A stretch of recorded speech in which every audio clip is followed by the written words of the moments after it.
खिलाफत ऐं इमामत में फ़र्क़ु ॿुधाए। खिलाफत ऐं इमामत में फ़र्क़ु कहिड़ो आहे? खिलाफत भी आम आहे, इमामत भी आम आहे। ख़लीफ़ो हर पोयों अचण वारे खे ख़लीफ़ो चइबो आहे। हर पोयों अचण वारे खे ख़लीफ़ो चइबो आहे। अल्लाह से फरमाए वयजअलकुम खुलफाअल अर्ज़, अल्लाह तां सभिनी खे ज़मीन में ख़लीफ़ो बनायो।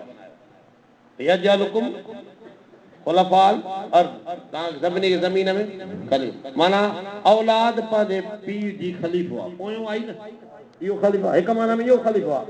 हिक माना में ख़लीफ़ो थींदो आहे उहो जेको कंहिं बुज़ुर्ग जी बैयत करे वरी उनखां फैज़ वठे, वरी ॿी जाइ ते वञी माण्हुनि खे फैज़ ॾे, फिलाणे जो ख़लीफ़ा मजाज़ आहे, इहो बि ख़लीफ़ो आहे। हिकिड़ी माना में ख़लीफ़ो हाकिम थींदो आहे। तारीख़ुल खुलफा इमाम सुयूती रहमतुल्लाह अलैह लिखियो आहे 79 हुक्मरान जा नाला रखिया अथई, इहे ख़लीफ़ा हुआ। हे अलाए कहिड़ी खिलाफ़त तो पुछे। आदम अलैहिस्सलाम खे अल्लाह ताला ख़लीफ़ो बनायो, माना अल्लाह रब्बुल इज़्ज़त उनखे जिन्स जे एतबार सां ख़लीफ़ो बनायो। जिन मौजूद आहे, मलाइक बि मौजूद आहे। आदम अलैहिस्सलाम खे अल्लाह खिलाफ़त बनायो त जेको अल्लाह जे दीन जो कमु आहे हे ख़लीफ़ो कंदो। जे सही कई त सवाबु मिलंदुसि, जे न कई त पोइ हुनखे गुनाह थींदो। नबी साईं जन फरमायो कुल्लुकुम राइन व कुल्लुकुम मसऊलुन अन रइयती, तव्हां सभु जो सभु धनार हो, तव्हां खां धन जे बारे में सभिनी खां पुछा थींदी। तव्हां पंहिंजे धन जा ख़लीफ़ा हो, संभालींदा रहो। ख़लीफ़ो माना संभालींदा रखे चइबो। हे अलाए कहिड़ी खिलाफ़त। इमामत बि आम आहे। इमाम माना अॻुवाण पेशवा, चङो बि हूंदो त चङो आहे, जे बुरो हूंदो त बुरो आहे।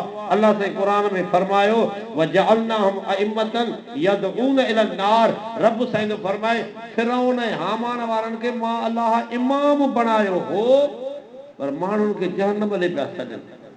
फिरौन ऐं हामान खे इमाम कंहिं सॾियो ऐं बणायो कंहिं? इमामत ही आहे न।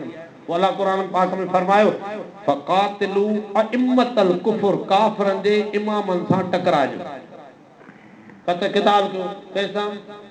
काफ़िरनि जे इमाम सां। इमाम काफ़िरनि जो बि थींदो आहे, इमाम मोमिननि जो बि थींदो आहे। मोमिन अल्लाह खां दुआ घुरंदा आहिनि वजअलना लिल मुत्तक़ीन इमामा, ए असांजा अल्लाह असांखे इमामुल मुत्तक़ीन बना।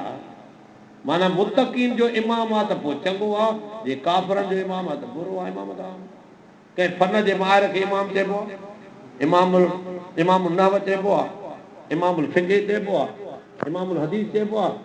इमाम अॻुवाण निमाज़ जेको पढ़ाईंदो आहे इहो छा आहे? हा वाह, जंहिं इमामत खे नुबूअत खां मथे चयो आहे बेवकूफ़, उहो निमाज़ पढ़ाइण वारे खे इमाम न चवंदा था, उहो चवंदा त पेश निमाज़, हल निमाज़, पेश निमाज़। हाँ? इमाम अॻुवाण।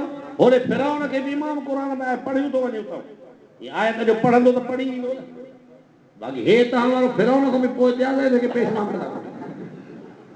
सम्झण जी ॻाल्हि आहे, दीन आहे, सम्झण जी ॻाल्हि आहे। हा